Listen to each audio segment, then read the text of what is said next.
Hello friends, வணக்கம். இங்கே பாருங்கள், ஒரு முதியவர் ஒரு பெட்டி கடை வச்சுருக்கார். பெட்டி கடையில் வச்சுருக்கிறத நம்ம பார்க்கோம் அந்த படத்தில். இப்படி பார்த்திங்கன்னா இவர் ஒரு நடுத்தர வயசோ அவங்க அப்பா வச்ச கடை, அவங்க வச்ச கடையிலே இருந்து இவர் வச்சுருப்பார். ஏன்னா இப்படிப்பட்ட கடைகள், பெட்டி கடை கிராமங்கள்லேயும் பாருங்கள், நிறைய இடத்துல இப்படிப்பட்ட பெட்டி கடை இருக்கும். இப்படி கடை இருக்குதுன்னா இவங்க யாருக்கிட்டேயும் போய் 10 ரூபா கேட்கணுன்னு அவசியம் இல்லை.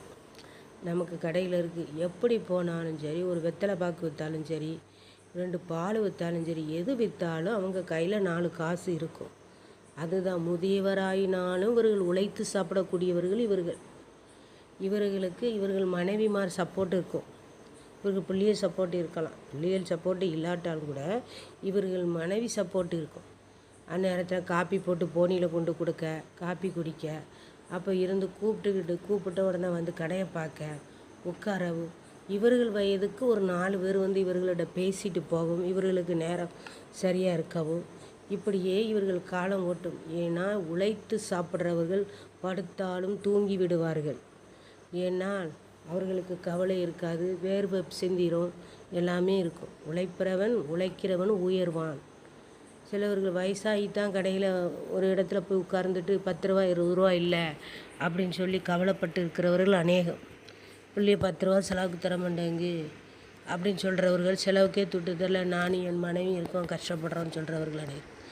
அப்படிலாம் நினைக்காதீங்க. உங்களுக்கும் தொழில் செய்ய முடியும். இந்த மாதிரி வியாபாரம் செய்ய முடியாட்டாலும் ஒரு இடத்துல ஒரு பழம் வியாபாரம் செய்யலாம். எதுனாலும் செய்யலாம். செஞ்சு நீங்கள் உழைக்கலாம். உழைச்சி உங்களால் முடிஞ்சதை பார்க்க. ரேஷன் அரிசி ஃப்ரீயாக போடுறான், வாங்கி சாப்பிட்டுட்டு நல்ல ஒரு குழம்பு சாப்பாடு ஏதாட்டு வச்சு சாப்பிட்டுட்டு நிம்மதி இருங்க வாழ்க்கையில். முதியோர் ஆகிட்ட நம்ம யார் பார்க்க போகிறா, நம்மளை யார் கவலைப்பட போகிறான்னு நினைக்கிறேன். பாசம் உங்கள் முதியவர்கள்ட்ட இருந்து தான் கற்றுக்கொடும் இளைய தலைமுறைகள். உங்கள் அன்பையும் கற்றுக் கொடுக்க போது இளைய தலைமுறைகள். உங்களுடைய பாசத்தையும் உங்கள் வயது ஆக ஆக உங்கள் மனைவியிடம் அன்பு செலுத்துறதையும் பார்த்து கொண்டிருக்கும் இளைய தலைமுறைகள். ஏன்னா நீங்கள் ஒற்றுமையாக இருக்கும் காலத்தை பார்த்து சிலர்கள் முந்தி மறித்தால் அடுத்த நிமிஷம் பிந்தி மனைவி மறைத்து விடுவார்கள், கணவன் மறைத்து. அப்படி சில இடத்துல நடக்குது. ஏன்னா உங்களுடைய அன்பு பெருசு. வயதாகவும் பேர் சொல்லி கூப்பிடுவதும், பக்கத்தில் இருந்து ஒருவருக்கு ஒருவர் அன்பாக பேசுகிறதையும், இதை பார்க்க வெத்தலை போட்டு இருக்கிற அன்பாக இருக்கிறதையும் பார்த்து மக்கள் பார்க்குற இளைய தலைமுறைகள் பார்த்து, நடுத்தர மக்கள்கள் பார்த்து ஒரு சந்தோஷம். இந்த பாட்டி தாத்தா பாரு எவ்வளோ பாசமாக அன்பாக இருக்காங்க. நீங்கள் எப்படி இருந்தீர்களோ, முதியவர் ஆக ஆக உங்களுக்குள்ள அறியாத ஒரு அன்பு கணவனிடமும் மனைவி